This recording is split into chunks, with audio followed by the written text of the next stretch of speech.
Good morning to the students of class 8. This video of subject SHT Civics Unit, page number 136. Next heading is Sovereignty of the People. Means the people, the source as well as repository of all power, have the supreme right to make decision on internal as well as external matters. No other state or nation can dictate to the government of India what course of action it should follow. So there are so many rights are given to the persons. That is sovereignty of the people source as well as repository of the power. That he has get the power, have the supreme right to make decision. He has the supreme right to take the decision on internal as well as external matters. Internal as well as external matter पे वो decision ले सकते हैं. No other state और nation can dictate to the government of India what course of action it should follow. देखते हैं कौन कौन से fundamental rights. Not only give freedom to the individual, they also check the misuse of power by the government while making a law. The legislature is suppose to keep these rights in mind. Fundamental not only give freedom, खाली freedom नहीं दिया है कि आपके fundamental rights है whatever you want to do you may do. No, they also check the misuse of power. वो check भी करते हैं कि आप अपने पावर का मिस यूज़ तो नहीं कर रहे हैं by the government. While making a law, जब वो लॉ बना रहे थे, the legislature is suppose to keep this rights in mind. तो लेजिस्लेचर ने सपोज कि वो उन्होंने इस राइट्स को अपने माइंड में रखा होगा कि यहाँ कहीं कोई इसका मिसयूज़ भी तो नहीं कर सकता या कोई उसका फ़ायदा तो नहीं उठाएगा. The directive principle of state policy are guidelines for the gradual removal of the social backwardness. The directive principle of state policy guidelines है जो कि ग्रेजुअल कंटिन्यू रिमूव कर रही है social backwardness which would steer the nation towards progress, जो कि nation को progress से रोक रही है. It is the duty of the government to all levels to frame their policies. और ये ड्यूटी है गवर्नमेंट की सभी लेवल पे कि वो फ्रेम करे पॉलिसीज़ को in the light of these principles, इन प्रिंसिपल को ध्यान में रखते हुए. Judicial independence make it possible the supreme court to safeguard the. Judicial independence क्या है कि make it possible the supreme court को टू सेफगार्ड दी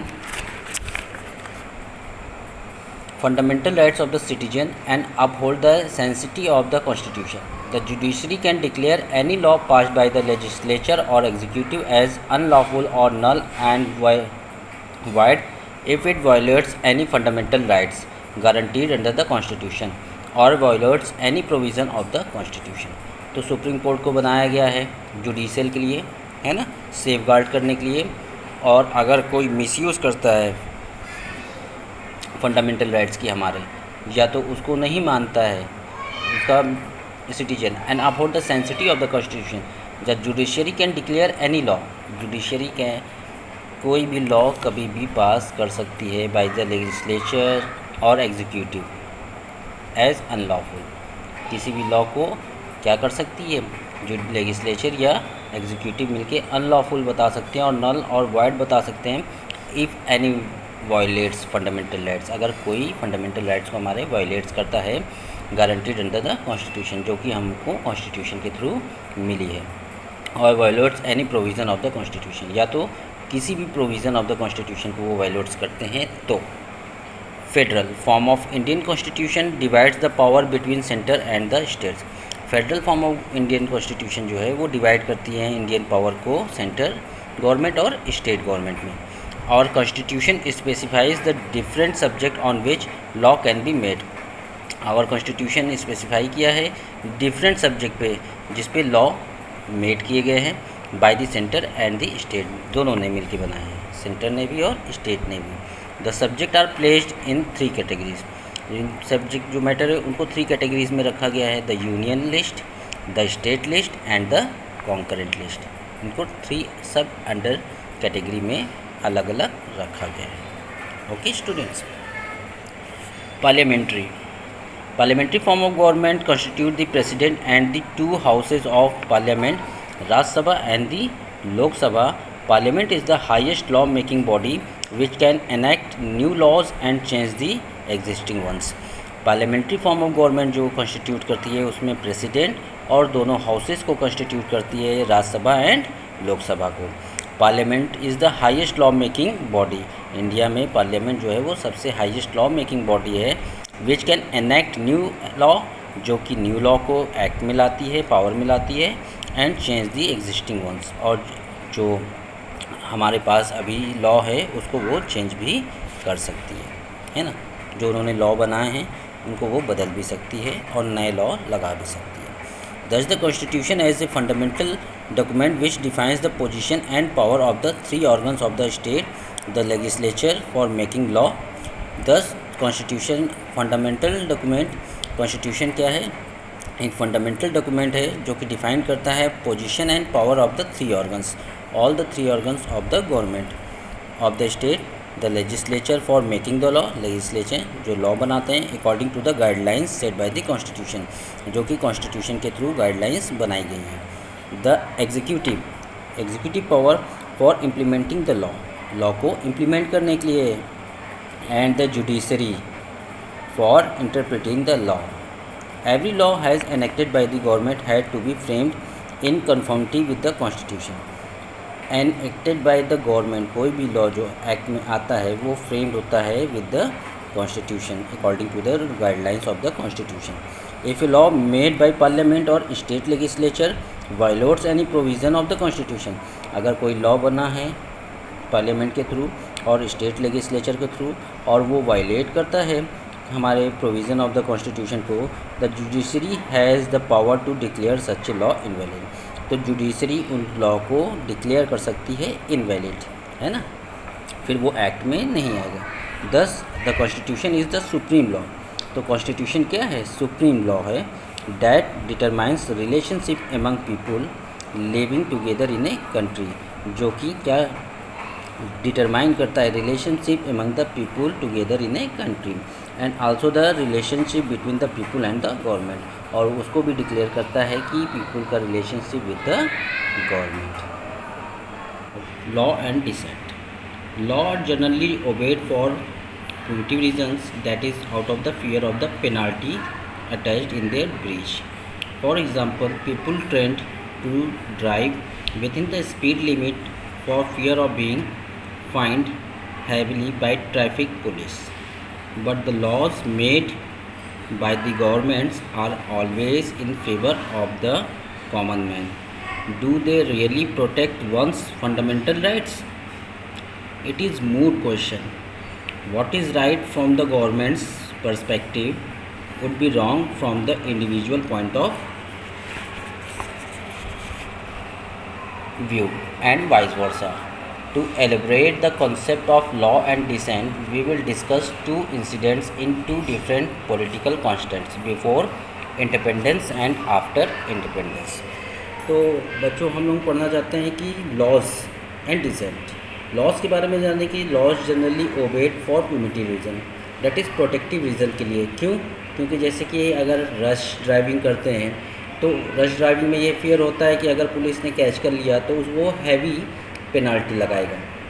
ये तो गवर्नमेंट पर्सपेक्टिव से हुआ, लेकिन अगर हम इसको इंडिविजुअल पर्सपेक्टिव से देखते हैं, इंडिविजुअली देखते हैं, तो हमको ये लगता है कि ये रॉन्ग है, गलत है, ऐसा नहीं होना चाहिए। लेकिन अगर रश ड्राइविंग करते हैं, फास्ट ड्राइविंग करते हैं, अगर एक्सीडेंट होता है तो इंडिविजुअली लॉस होता है, गवर्नमेंट का लॉस नहीं होता है उसमें, है ना।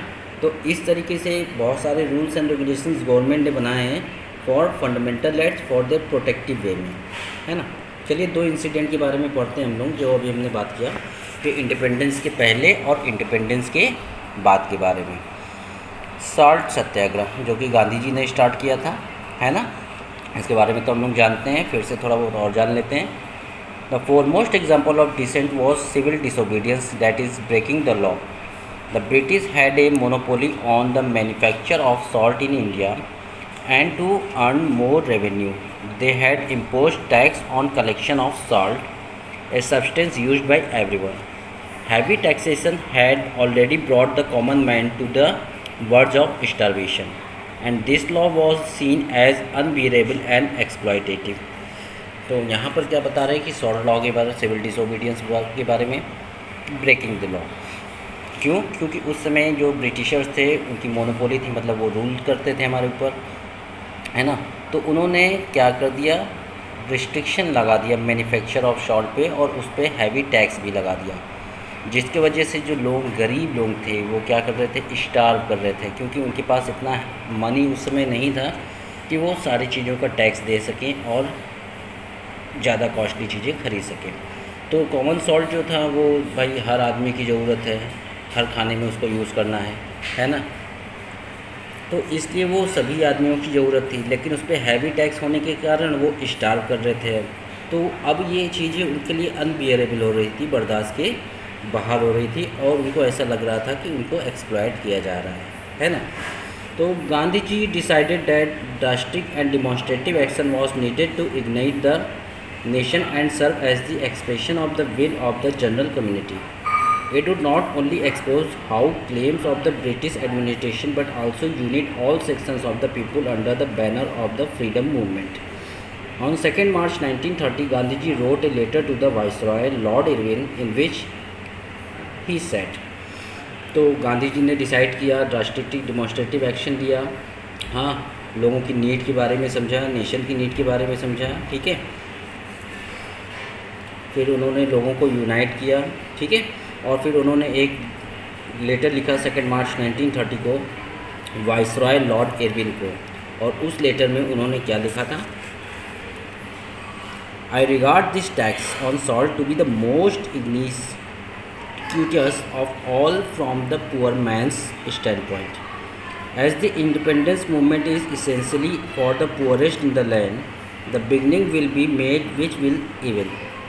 On the 12th day of this month, I shall proceed with such co-workers of the ashram as I can take to disregard the provision of the salt law. उन्होंने लिखा कि I regard this tax to be the most insidious of all for the poor man standpoint, कि poor man के standpoint से ये जो आपने tax leave किया है सॉल्ट पे, ये बहुत ही रॉन्ग है. As the independence movement is essentially for the poors in the land, क्योंकि इंडिपेंडेंस मूवमेंट तो ऑलरेडी पुअरेस्ट स्टार्ट कर ही चुके हैं.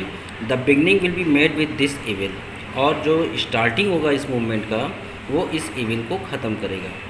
On the 12th day of this month, इस महीने की 12 तारीख को मैं अपने आश्रम के को वर्कर्स के साथ इस लॉ को डिसकार्ड करूँगा. On 5th April 1930, Gandhiji picked up a small lump of natural salt at Dandi, thus violating the law. 5 अप्रैल 1930 को गांधी जी ने अपने हाथों में एक मुट्ठी सॉल्ट लिया, जो कि डांडी एक जगह है, वायलेट करने के लिए लॉ को, लोगों को वायलेट किया. The salt satyagraha campaign demonstrated to the world the near flawless use of a new instrument of peaceful militancy against the oppressive and exploitative British law. It was the first of a series of movements using the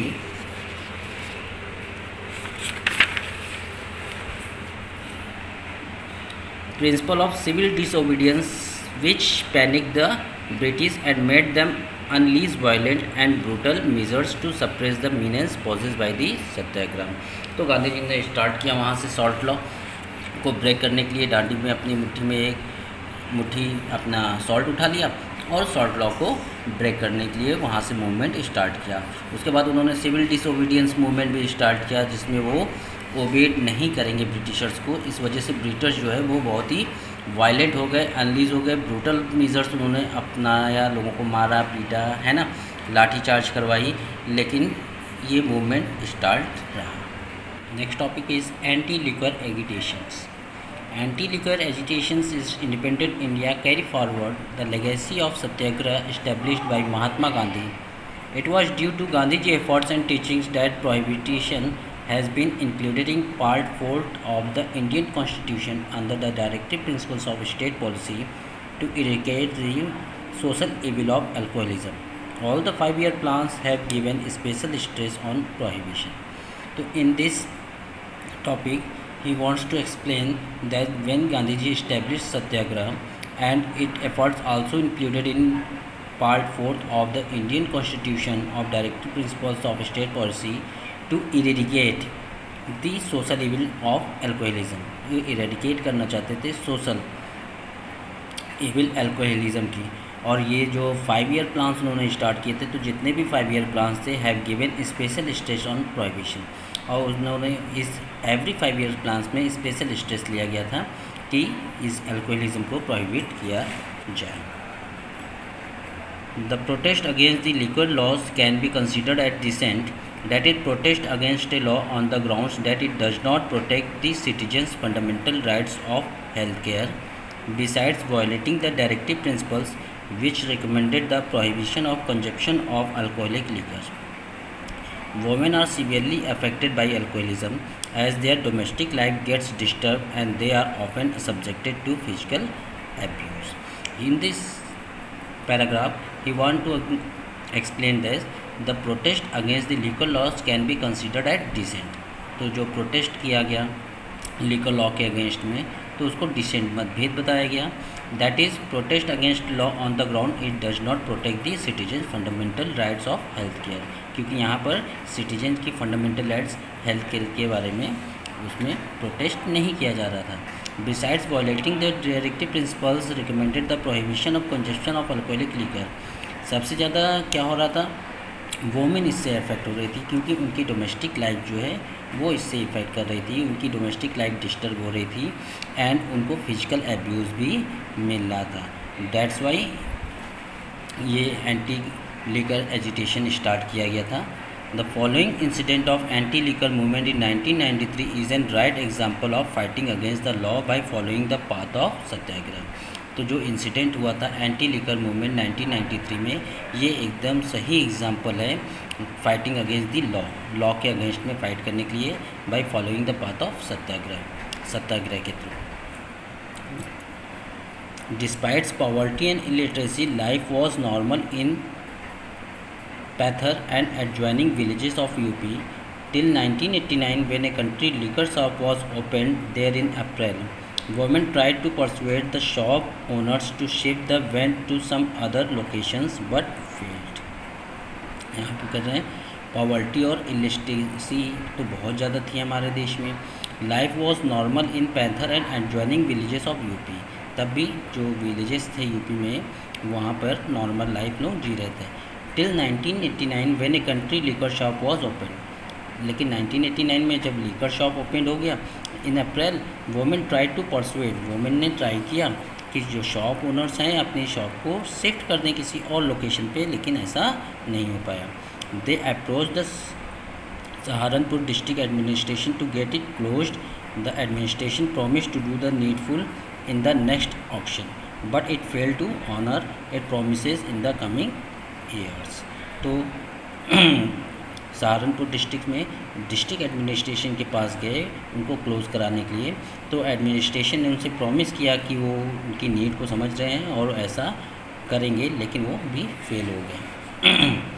on March 31, 1993 women set on an indefinite dharna before the shop. On June 23, 1993 they even faced police lathis on their way to the district magistrate office where they wanted to give him a memorandum demanding the shop closure. About 50 women were injured in the लाठी charge. तो यहाँ पर ये explain कर रहे हैं कि 31, 1993 में मार्च वोमेन जो है वो धरने पे बैठ गई कि ये जो लिकर शॉप है वो बंद हो जाए. जून 23, 1993 को उनको काफ़ी ज़्यादा प्रॉब्लम फेस करनी पड़ी. पुलिस ने लाठी चार्ज भी किया, उसमें लगभग 50 वोमेन जो है वो इंजर्ड हो गई. The police registered cases against them, और पुलिस ने उनके अगेंस्ट में केस भी रजिस्टर्ड कर लिया under various section of the Indian penal code and various code of criminal procedure. Criminal code के अलग अलग तहत अलग अलग रूल्स एंड रेगुलेशन के अकॉर्डिंग उनके ऊपर केस उन्होंने रिटर्न कर लिया. Finally they were successful in raising the issue before the governor who visited the city on June 29. लेकिन बाद में फाइनली वो सक्सेसफुल हुए, उन्होंने अपनी आवाज़ को रेज़ किया गवर्नर के सामने, जो कि उनके सिटी में जून 29 को विज़िट किए थे. The governor order that the shop be shut down. Governor ने ऑर्डर दे दिया कि दुकानें जो होनी चाहिए वो बंद होनी चाहिए, एंड वो अल्टीमेटली क्लोज्ड ऑन जुलाई 2, और वो अल्टीमेटली जुलाई 2 तक क्लोज थी दुकानें। Next topic is law as evolving and changing. Law is necessary for the protection, peace, development and prosperity of any nation. Without law, there can be no order, and without order, there can be no peace and progress. तो यहाँ पे बता रहे हैं कि law बहुत ही ज़रूरी होता है प्रोटेक्शन के लिए, पीस शांति के लिए, डेवलपमेंट के लिए और प्रॉस्पेरिटी खुशी के लिए ऑफ एनी नेशन, किसी भी नेशन के लिए। विदाउट लॉ, बिना लॉ के there can be no order, कोई ऑर्डर भी नहीं होगा, and without order there can be no peace, और कोई पीस भी नहीं होगी और ना कोई प्रोग्रेस होगी। Time is not static, it goes on changing. The social, economic and political conditions of the people go on changing, so the constitution law of the country must also change in order to the changing needs. तो time तो static है नहीं, time तो रुकता नहीं है, वो continuous, it goes on changing, continue change होता रहता है। तो जो social, economic and political condition है वो भी पीपल की चेंज होती रहती है। So the constitution law of the country must also change, इसलिए कॉन्स्टिट्यूशन के लॉ को भी चेंज होते रहना चाहिए in order to the changing needs, जैसी ज़रूरत हो उसके अकॉर्डिंग लॉ को चेंज करते रहना चाहिए। Changing life of the people, thus provision for amendment of the constitution known as constitutional amendments is made with a view to overcome the difficulties which may erupt in future। तो क्या होना चाहिए, ये provision amendment में बन के आना चाहिए, क्योंकि जैसे जैसे लोगों की नीड्स बढ़ती है, जैसे जैसे चेंजेस आते हैं, तो अगर फ्यूचर में कोई भी डिफ़िकल्टीज़ या कोई भी प्रॉब्लम होती है तो उसके बाहर हम लोग आ सकें, इसलिए हमको टाइम के चेंजिंग के अकॉर्डिंग रूल्स एंड रेगुलेशंस को भी चेंज करते रहना चाहिए। The Indian constitution being supreme law of the countries plays a significant role in determining the authority of the law. The founding fathers wanted it to be living and adoptable document rather than a rigid framework for governance. It was always meant to keep pace with the changing aspirations, needs and circumstances of the people of the growing nations. The Indian Constitution is one of the most frequently amended constitution in the world.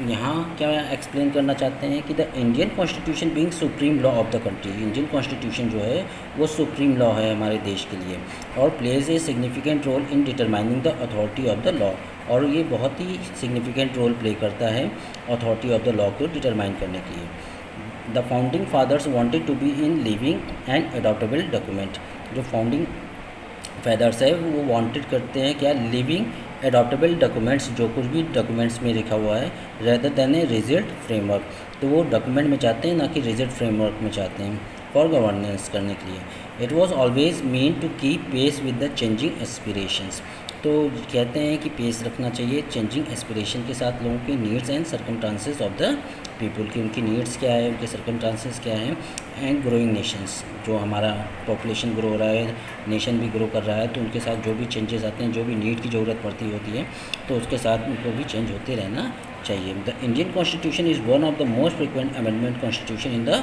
World, जो Indian constitution है वो most frequently amended constitution पूरे world में है। इसलिए apart from determining the structure and the machinery of the government, the Indian Constitution also remains the touchstone for determining bad laws.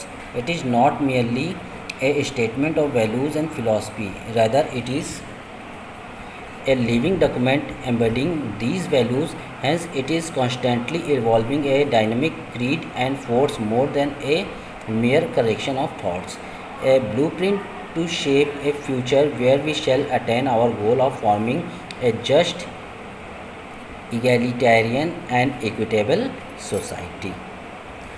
So apart from determining the structure and machinery of government, the Indian Constitution also remains the touchstones for determining bad laws. कि Indian constitution जो है वो structure and machinery of the government है, वो भी determine करता रहता है कि which are good law and which are bad law, है ना।